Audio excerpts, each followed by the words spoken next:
হিসেবে একজন, তিনি আল্লাহ।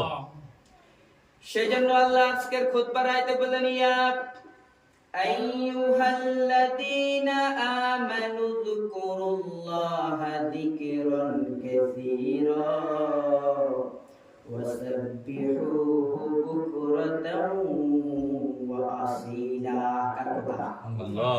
আল্লাহ জানিয়ে দিচ্ছেন, বান্দা জিকির বেশি বেশি করো, আমি আল্লাহর নামে জিকির করো আর ইবাদত করো অল্প অল্প সুন্দর করে। সুবহানাল্লাহ বলেন। সুবহানাল্লাহ। তার মানে আল্লাহ জানিয়ে দিচ্ছে, আমার আল্লাহ ইন্নাল্লাহা ইউহিব্বুল জামিল ওয়া ইউহিব্বুল জামাল। আল্লাহ জানিয়ে দিচ্ছে, আমি আল্লাহ সুন্দর। আমি আল্লাহর জিকিরের মধ্যে সৌন্দর্য থাকার দরকার আছে না নাই? আছে। আছে না নাই? আছে।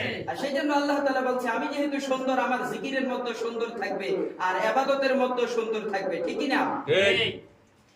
তাহলে জিকির করতে হবে অল্প অল্প নাকি বেশি বেশি? বেশি বেশি। হ্যাঁ, বেশি। বেশি বেশি।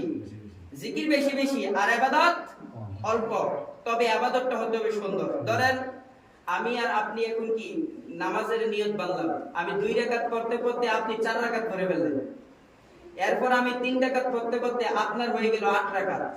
নামাজ যখন শেষ হলো, সালাত যখন শেষ হলো, আল্লাহর কাছে আমার 3 রাকাতের দাম বেশি হবে নাকি আপনারটা?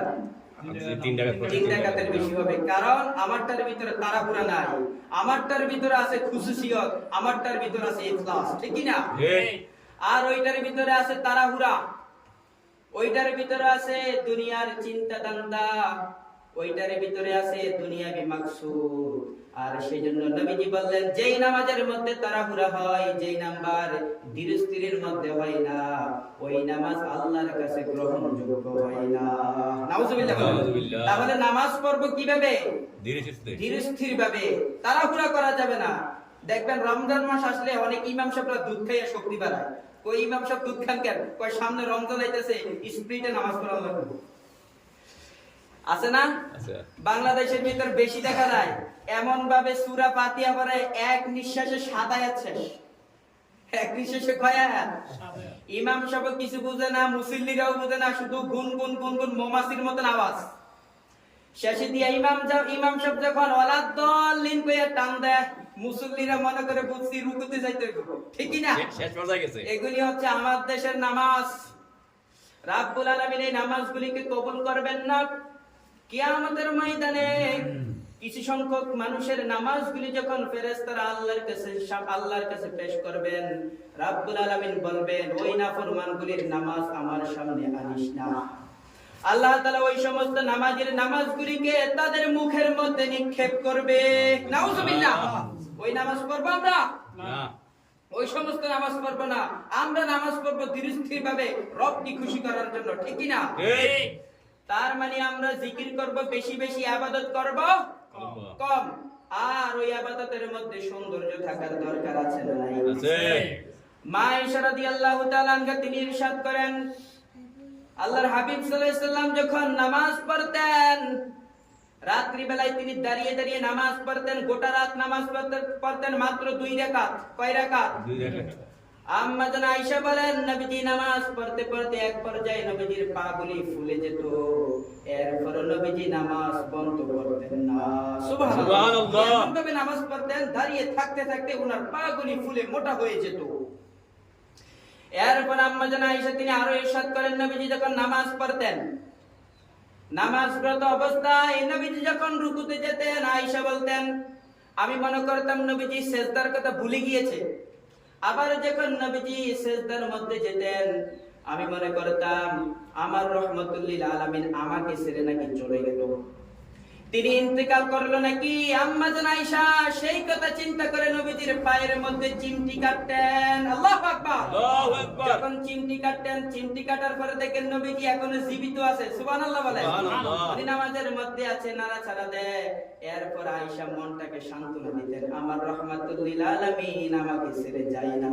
সুবহানাল্লাহ। তার মানে আমার নবীর নামাজের মধ্যে সৌন্দর্য আছে না নাই? আছে।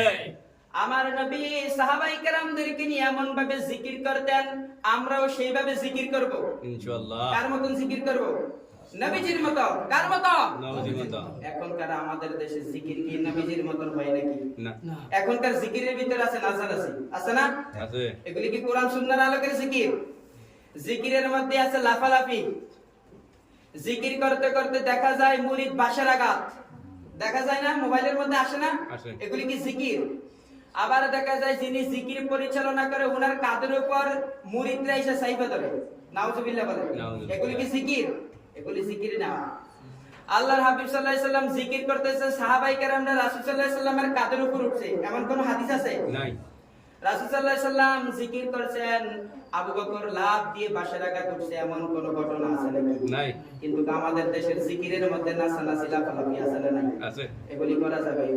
এগুলির সাথে ইসলামের সম্পর্ক নাই।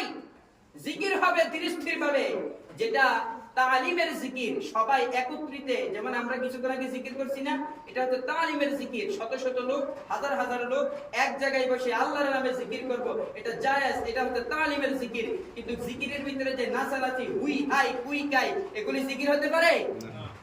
তাহলে জিকির করবেন ধীরস্থির ভাবে, সুন্দর ভাবে। আমার আল্লাহ সুন্দর, আমার আল্লাহ সুন্দর। আমার আল্লাহর ইবাদতের মধ্যে সৌন্দর্য আছে। আর জিকিরের ভিতরে কি নাচানাচি করবেন?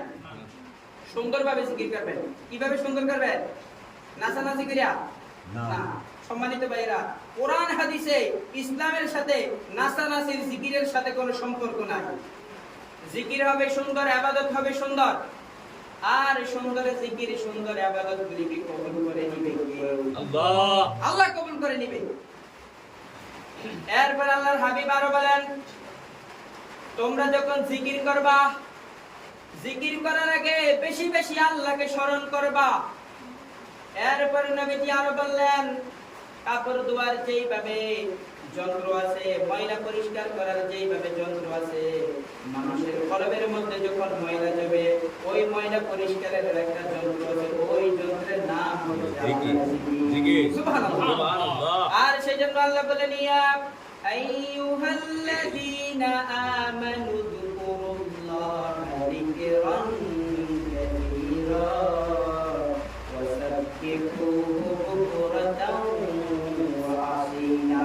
কার কথা? আল্লাহর কথা। আল্লাহ জানিয়ে দিচ্ছেন, জিকির করবা বেশি বেশি, অধিক পরিমাণে জিকির করো। সকাল বিকাল সন্ধ্যা রাত্রি বেলায় সব সময় জিকির করো আর ইবাদত করো অল্প অল্প। আর ইবাদতের মধ্যে সৌন্দর্য বজায় রাখো।